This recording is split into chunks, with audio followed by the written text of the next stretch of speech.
ഇനി വരുന്ന മാസങ്ങൾ എന്ന് പറയുന്നത് കുട്ടികളെ സംബന്ധിച്ചിടത്തോളം പരീക്ഷാകാലമാണ്.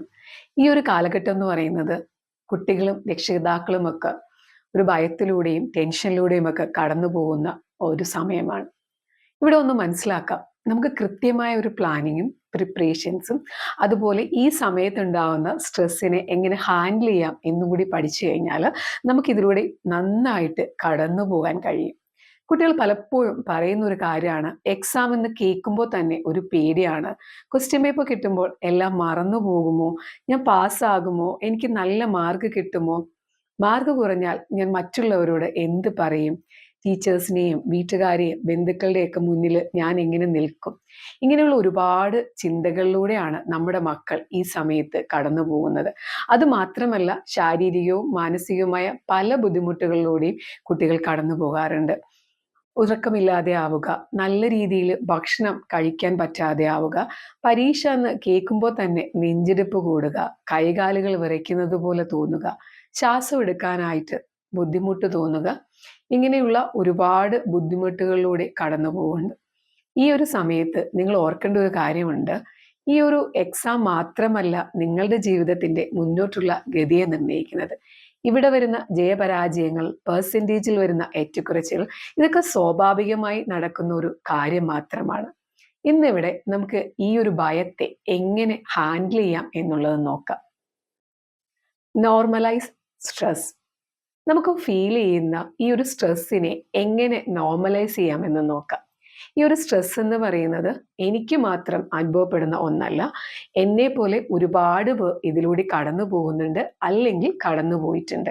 ഇങ്ങനെ ഒന്ന് ചിന്തിക്കുമ്പോൾ ഇത് എനിക്ക് മാത്രമല്ല, അല്ലെങ്കിൽ ഞാൻ മാത്രമല്ല ഇങ്ങനൊരു അവസ്ഥയിൽ എന്നുള്ള ഒരു ബോധ്യം, അതായത് I am not alone in this battle, ഞാൻ ഒറ്റയ്ക്കല്ല എന്നുള്ള ചിന്ത നമുക്ക് നല്ല രീതിയിലൊരു ആശ്വാസം നൽകും. You are unique. നിങ്ങൾ നിങ്ങളെപ്പറ്റി മാത്രം ചിന്തിക്കുക, നിങ്ങളുടെ കഴിവുകളെപ്പറ്റി മാത്രം ചിന്തിക്കുക.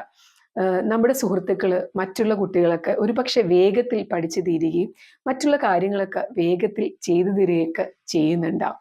പക്ഷെ നമുക്ക് നമ്മുടേതായ ഒരു സമയം വേണം, നമുക്ക് നമ്മുടേതായ രീതിയിൽ മാത്രമേ കാര്യങ്ങൾ ചെയ്യാൻ കഴിയുകയുള്ളൂ എന്നോർക്കുക.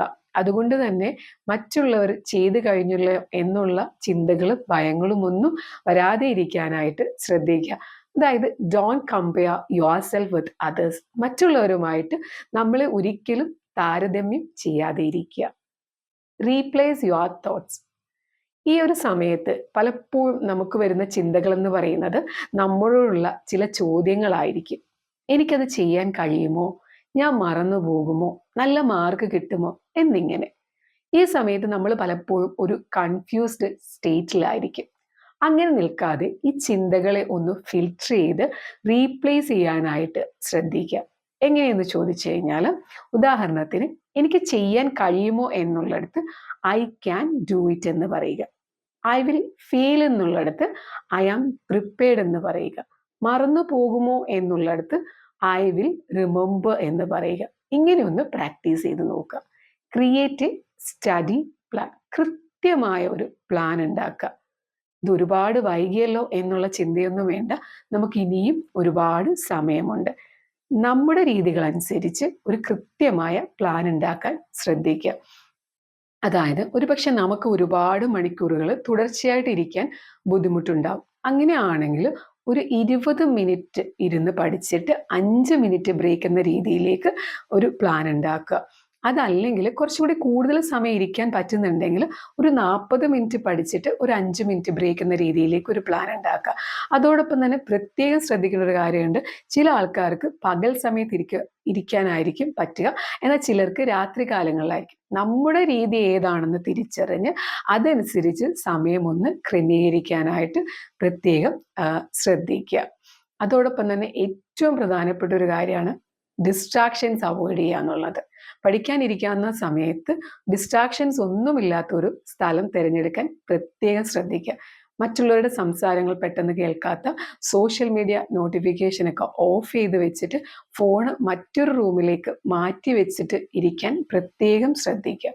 ചില സമയത്ത് നമ്മൾ കേൾക്കുന്ന ഒരു നോട്ടിഫിക്കേഷൻ്റെ സൗണ്ട് മതി നമ്മൾ അറിയാതെ തന്നെ നമ്മുടെ സമയം മിനിറ്റുകളിൽ നിന്ന് മണിക്കൂറുകളിലേക്ക് പോകാനായിട്ട്.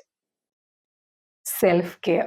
ഇത് പറയുമ്പോൾ ഇതിൽ നമ്മുടെ ഭക്ഷണ രീതികൾ, ഉറക്കം, സ്ക്രീനിൻ്റെ ടൈം എല്ലാം ഇതിൽ ഉൾപ്പെടും.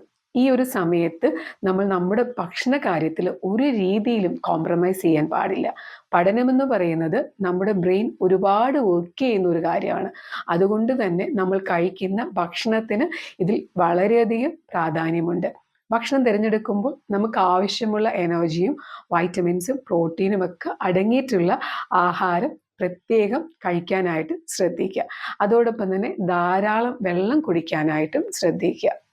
ഉറക്കം. ഈ സമയങ്ങളിൽ നമ്മൾ നന്നായിട്ട് ഉറങ്ങാൻ ശ്രദ്ധിക്കണം. ഉറക്കം കോംപ്രമൈസ് ചെയ്തിട്ടുള്ള ഒരുപാട് ദിവസങ്ങളിലൊന്നുമുള്ള സ്റ്റഡി പ്ലാൻ ഉണ്ടാക്കാതെ ഇരിക്കുക. പരീക്ഷയുടെ തലേ ദിവസം ഒരു രാത്രി കുറച്ചിരുന്ന് വർക്ക് ചെയ്തിട്ടുണ്ടെങ്കിൽ തൊട്ടടുത്ത ദിവസം ആ ഉറക്കം അവിടെ നമ്മൾ ബാലൻസ് ചെയ്തിട്ട് നന്നായി ഉറങ്ങി തീർത്തതിന് ശേഷം മാത്രം അടുത്ത ദിവസത്തിലുള്ള പ്രിപ്പറേഷനിലേക്ക് കടക്കുക. ഏറ്റവും പ്രധാനപ്പെട്ട ഒരു കാര്യം എന്ന് പറയുന്നത്, എത്ര ഹെൽത്തി ആയിട്ടുള്ള ഒരാളാണെങ്കിൽ പോലും ഒരു സ്ലീപ്പിംഗ് പാറ്റേൺ ഒന്ന് ചേഞ്ച് ചെയ്ത് കഴിഞ്ഞാൽ അത് നമ്മളെ പല രീതിയിലുള്ള ബുദ്ധിമുട്ടുകളിലേക്ക് കൊണ്ടുപോകും. അതുകൊണ്ട് ഉറങ്ങാതെ ഇരുന്നിട്ടുള്ള പഠന രീതികൾ തിരഞ്ഞെടുക്കാതിരിക്കാൻ പ്രത്യേകം ശ്രദ്ധിക്കുക. നന്നായി ഉറങ്ങിയാൽ മാത്രമേ നമുക്ക് അടുത്ത ദിവസങ്ങളിൽ അത്രയും നന്നായിട്ട് ആക്റ്റീവായിട്ട് പ്രിപ്പയർ ചെയ്യാൻ പറ്റുള്ളൂ എന്നുള്ളൊരു കാര്യം പ്രത്യേകം ഓർക്കുക.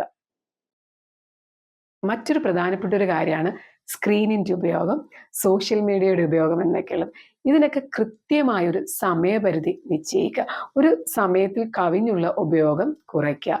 കാരണം ഈ സ്ക്രീൻ ടൈമും സോഷ്യൽ മീഡിയയിൽ വരുന്ന വാർത്തകളുമൊക്കെ തന്നെ നമ്മുടെ ഉറക്കത്തെയും മാനസിക ആരോഗ്യത്തെയും ഒക്കെ സാരമായി ബാധിക്കാനുള്ളൊരു സാധ്യതയുണ്ട്. അതിന് കൃത്യമായിട്ടൊരു പ്ലാൻ ഉണ്ടാക്കുക. Positive visualisation. നമ്മളെപ്പോഴും ഒരു നെഗറ്റീവായിട്ടുള്ളൊരു ചിന്തകളിലേക്കാണ് പോകുന്നത്. എനിക്ക് എഴുതി കഴിയാൻ പറ്റുമോ, സമയം തികയുമോ എന്നൊക്കെയുള്ള. ഈ ഒരു സമയത്ത് നമ്മൾ പരീക്ഷ നന്നായി എഴുതി കഴിഞ്ഞ സന്തോഷത്തോടെയുള്ള നമ്മുടെ ഒരു ഇമേജ് തന്നെ വിഷ്വലൈസ് ചെയ്യുക. പോസിറ്റീവ് വിഷ്വലൈസേഷന് നമ്മുടെ ബ്രെയിനിൽ ഒരുപാട് മാറ്റങ്ങൾ ഉണ്ടാക്കാനായിട്ട് സാധിക്കും.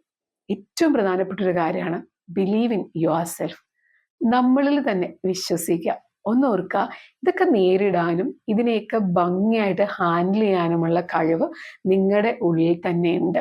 ഒരു പക്ഷേ നമുക്ക് ഒറ്റയ്ക്ക് ഇതിന് സാധിക്കുന്നില്ലെങ്കിൽ തീർച്ചയായിട്ടും ഒരു സഹായം സ്വീകരിക്കുക.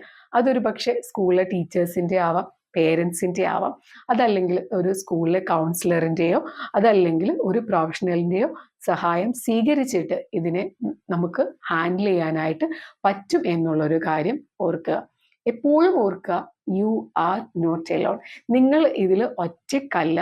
നിങ്ങളെ സഹായിക്കാനായിട്ട് രക്ഷകർത്താക്കളും അധ്യാപകരും ഒരുപാട് പേർ നിങ്ങളോടൊപ്പമുണ്ട്. ഒറ്റയ്ക്കല്ല എന്നുള്ളൊരു വിശ്വാസത്തോടു കൂടി തന്നെ ഈ ഒരു എക്സാമിന് വേണ്ടിയിട്ട് പ്രിപ്പയർ ആകുക.